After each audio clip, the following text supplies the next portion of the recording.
Olá pessoal, tudo bem? Hoje estamos aqui para falar mais uma vez no quadro Saúde Financeira e vamos tratar de um assunto que não é tão confortável, mas que é fundamental, né? Nós vamos falar sobre o planejamento patrimonial sucessório, né? É importante, na verdade, a gente fazer esse tipo de estudo e sempre, todo estudo que você vai fazer, ele depende de um mapeamento inicial. E aqui eu vou lançar algumas perguntas para você tentar responder aí em casa, né? São questões que envolvem a vida familiar, né? E a questão sucessória. Afinal, a ideia hoje é falar um pouquinho sobre o planejamento sucessório. E chamar atenção para algumas coisas importantes. Por exemplo, acho que naturalmente a primeira pergunta que a gente tem que fazer é como é que está o patrimônio familiar? Como é que isso está alocado, né?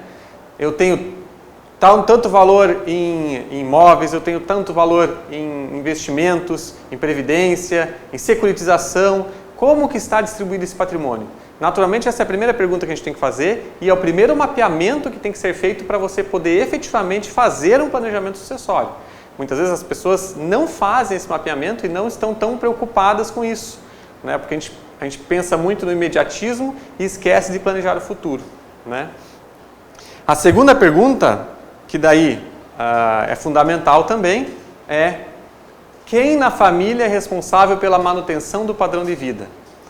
Com quanto cada familiar contribui para os gastos mensais e também, naturalmente, no consumo, né? Então, fazer aquele mapeamento de receitas e despesas é fundamental para você identificar o seu padrão de vida, o necessário para manter esse padrão de vida ao longo do tempo, né? As outras perguntas que nós faríamos é o seguinte: muito bem, e o que aconteceria se uma dessas pessoas que é responsável pela receita, né, que é necessária para a manutenção do padrão de vida, o que aconteceria se um deles faltasse, né? Como é que você está preparado para fazer frente a uma redução de receita como essa? Você tem as proteções, você tem as reservas, como que trabalha o patrimônio, né? Aí a gente tem que naturalmente fazer aquela outra avaliação, né, de qual que é o custo sucessório. Por se eventualmente a gente tem a falta de algum dos entes queridos, isso vai implicar em movimentações necessárias para a transmissão do patrimônio. E daí isso aí vai estar envolvendo impostos, taxas, honorários, né? Às vezes, por exemplo, que você vai ter um processo de inventário a ser feito. Então são questões que a gente precisa levantar e botar na ponta do lápis para ver se a passagem de um ente querido não vai trazer até inclusive uma dificuldade grande para a família, por mais que exista patrimônio familiar, né? Por quê? Porque também você tem que estudar a questão da liquidez. Qual que é a liquidez do patrimônio que você tem? Eu tenho um patrimônio bom, mas ele está todo imobilizado. E se faltar aquela pessoa que gerava a receita mensal, como é que eu vou fazer frente para os custos daquele patrimônio e como é que eu vou levantar recursos ali para exatamente até fazer um processo de inventário, né? Então são questões que a gente precisa levantar. E ainda, né, naturalmente, se esse padrão de vida que é exercido pela família, se ele está protegido, né? São questões que precisam ser respondidas para você fazer uma estruturação de vida, né? Aí eu vou trazer para vocês aqui duas ferramentas que vocês podem utilizar justamente para tentar trazer uma proteção para a manutenção de padrão de vida, que é uma coisa muito importante, porque às vezes é aquela questão, você tem um bom patrimônio, mas esse patrimônio não tem liquidez, né? E você vai precisar fazer frente a custos sucessórios e a questão de ter algumas ferramentas ali que possam te proteger nesse momento é fundamental. Uma delas é exatamente a previdência privada. Por que a previdência privada pode ser uma ferramenta sucessória muito importante?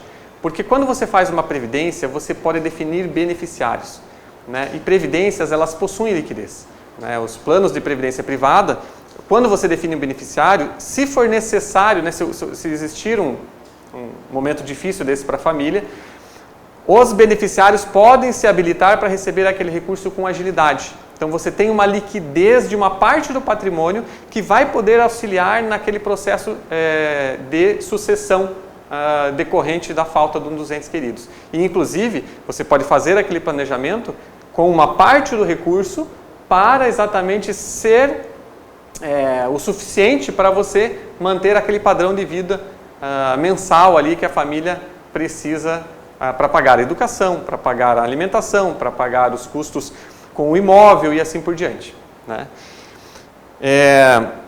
E, naturalmente, a Previdência ela ainda pode ser utilizada como uma ferramenta de planejamento tributário. Daí, isso vai ser cada caso, né? Porque você pode buscar reduções tributárias com as contribuições em Previdência. Mas qual que é o detalhe da Previdência? Que a Previdência ela exige um tempo, né, para você exatamente juntar um determinado volume para fazer frente àquele padrão de vida que a família mantém. E o que eu posso fazer, então, qual outra ferramenta que eu posso usar para exatamente suprir essa necessidade, pelo menos no início desse processo de reserva? É a securitização. E daí aqui eu falo exatamente de seguros de vida.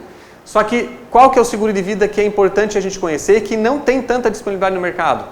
O seguro de vida vitalício, ou resgatável, né? É o tipo de seguro onde você pode fazer contribuições e aquele valor que é contribuído para o seguro, ele forma uma reserva e que pode ser retirada lá na frente. Então, aquele investimento que você faz ali naquele seguro, tem uma seguradora que vai garantir desde o início do processo um seguro para a família, numa eventualidade, mas também vai te permitir fazer uma reserva. E lá na frente, inclusive, ele é resgatável porque ele pode ser resgatado em vida. Então é diferente do padrão de seguros de vida que nós temos no mercado, onde você só paga, e se você parar de pagar, você perdeu. Né? Você não fez reserva e você tem que pagar durante toda a vida inteira para ser coberto. E esses seguros que são vitalícios e resgatáveis, normalmente você faz um contrato de um prazo de pagamentos. Então, por exemplo, eu fiz o contrato de um seguro de vida que eu vou pagar por 10 anos. Eu vou pagar aquele valor de seguro por 10 anos. Encerrei o 10º ano, eu não pago mais, mas eu estou coberto pelo seguro o resto da vida. Então são formatos diferentes de trabalhar. Esse tipo de seguro é um seguro um pouco mais caro na contribuição, porque você tem que formar um fundo, né? Mas ele te dá a proteção necessária exatamente para aquele objetivo de proteção de padrão de vida que a gente comentou ali atrás. Então são ferramentas importantes e naturalmente nós temos outras, né? Vocês têm contratos, você pode fazer doações em vida, testamento, holdings, tem vários outros formatos, mas eu quis trazer esses dois que são, eu diria, ferramentas que são importantes para toda a família consegue estruturar, né? Um plano de previdência, um plano de securitização, especialmente nesses vitalícios, né? E que são fundamentais aí para o planejamento sucessório. Então, a dica que fica faça esse mapeamento. Consulte um planejador financeiro para ajudar nessa tarefa, né? E redesenhe a sua vida e o seu projeto de longo prazo. Beleza, pessoal? Aqui é Juan Sabe, planejador financeiro, e até a próxima.